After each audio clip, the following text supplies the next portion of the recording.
What's up, guys? Today I'm going to talk about the race towards retail arbitrage and how this market has just gotten way overly competitive, and how everyone's losing because there's so much competition now.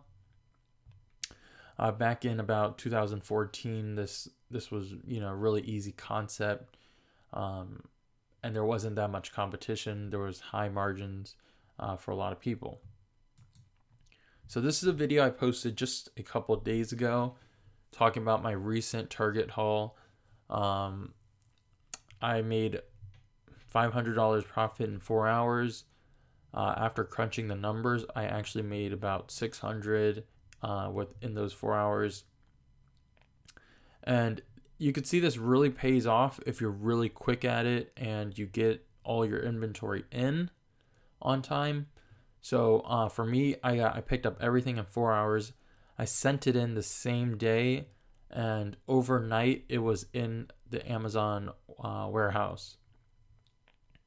So next day I had some of my listings up. Some of them took a little bit longer, but within 2 weeks, all my products shown here are done. They're all sold. Everything's gone.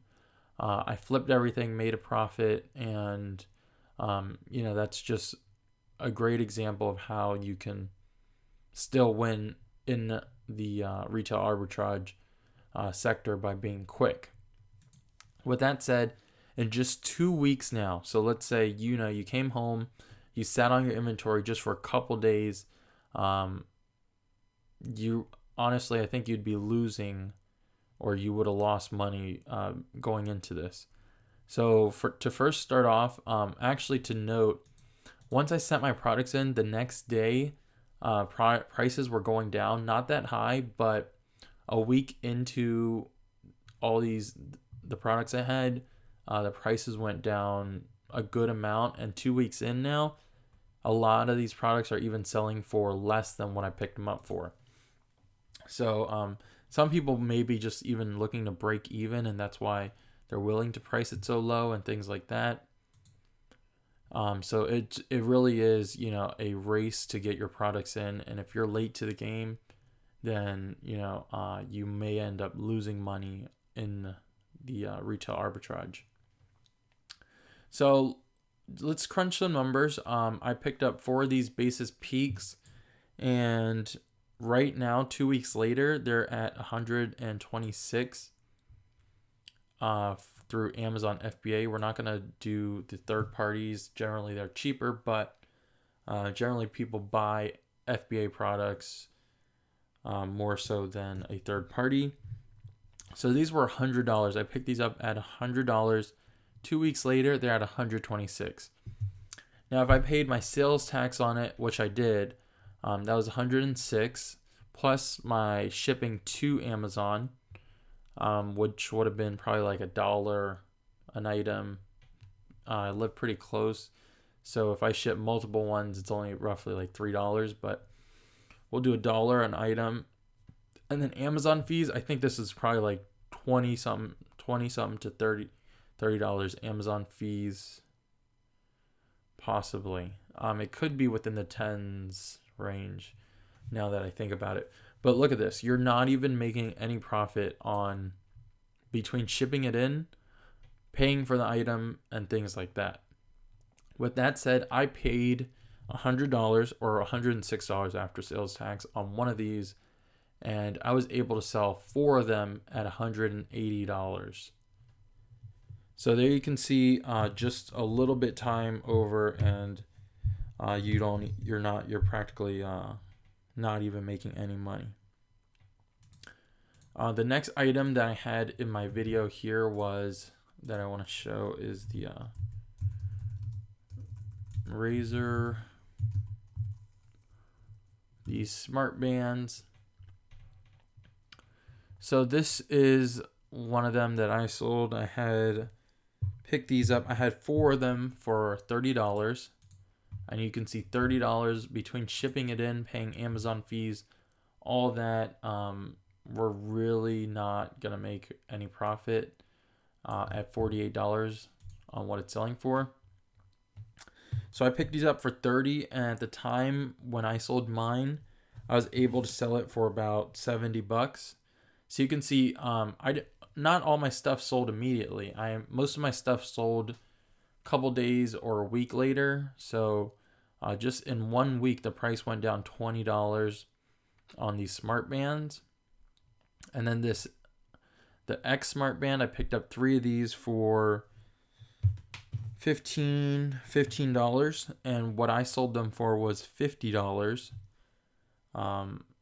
Again, these are all before FBA fees and shipping, but you could see the price has gone down $30 in just about a week for these smart bands. And again, I paid $15 before sales tax.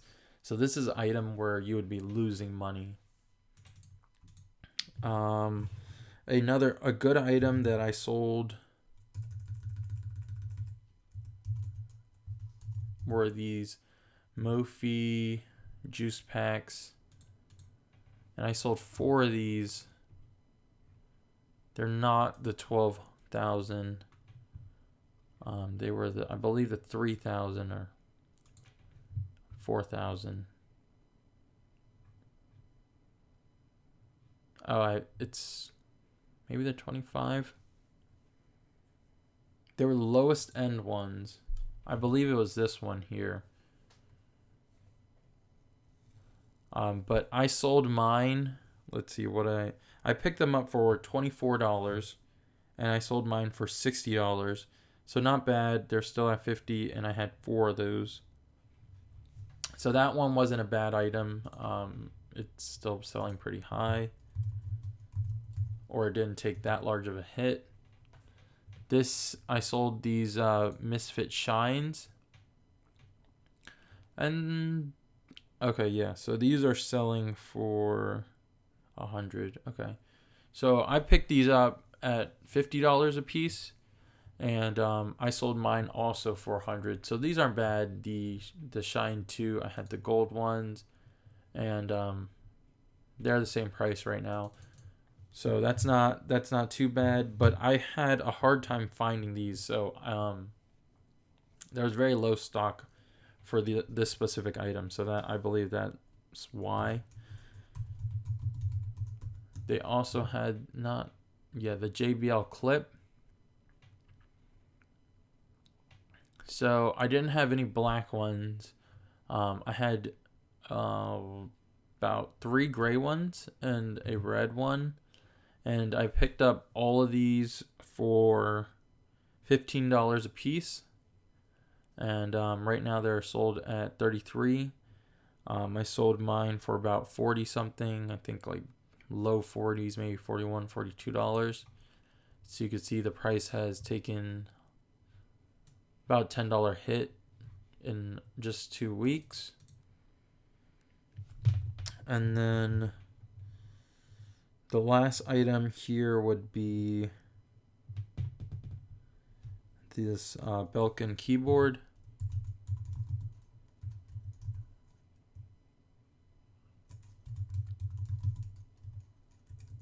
Why does it keep on doing Q?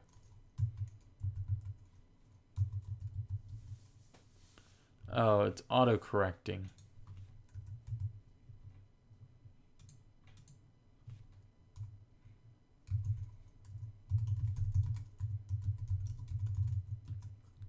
So I bought these Belkin keyboards for the iPad mini, specifically the purple one. And I picked these up for, what do I have here? $24. And right now they're only selling for $36. So between FBA fees, shipping it in, you would really break even or lose money on something like this. And I bought 2 of them for $24. At the time of the listing or me buying it, these were priced at $80. So this took a really large hit in the price.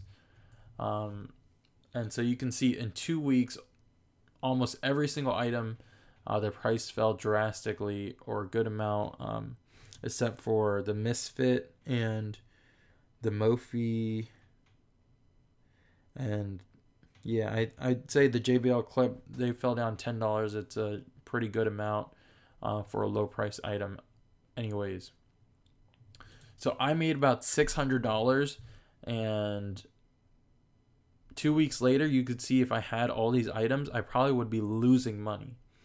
So really, this is a race to get your products in. If you sit on your inventory for a week, um, you could have been losing money or just breaking even, and putting in all that effort would have went to nothing. So retail arbitrage, again, it's getting overly competitive. Everyone knows about it. Everyone's jumping in, and that's why there's so much supply and excess of inventory, and that's why the price keeps on going down, because we have these new sellers coming in and they keep on pricing it cheaper and cheaper.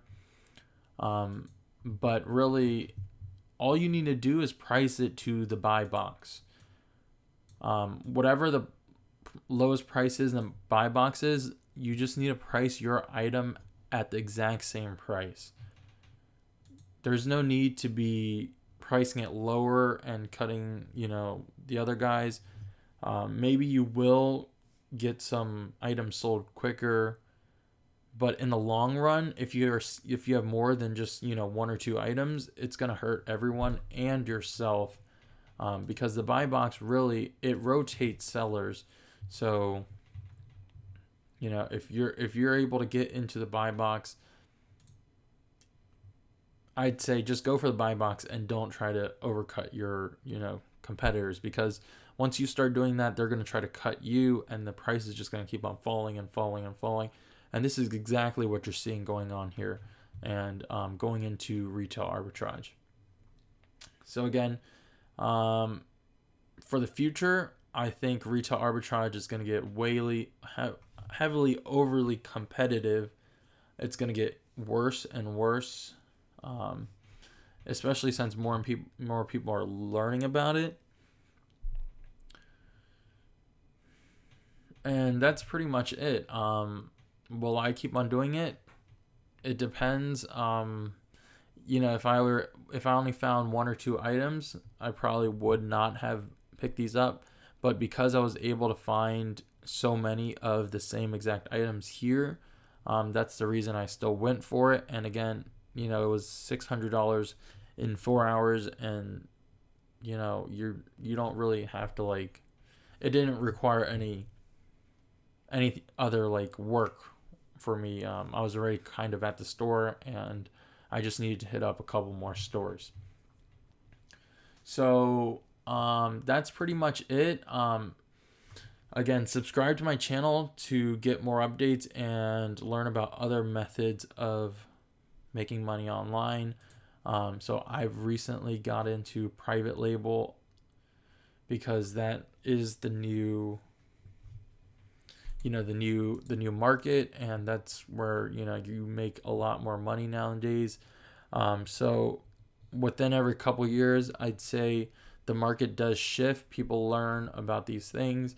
Private label, maybe 3 years down the road, 2 years down the road, even compared to 2 years ago, it's gotten harder. There's more competition. So everything you do, there's going to be competition. There's going to be other people coming in, and trying to do it better and cheaper.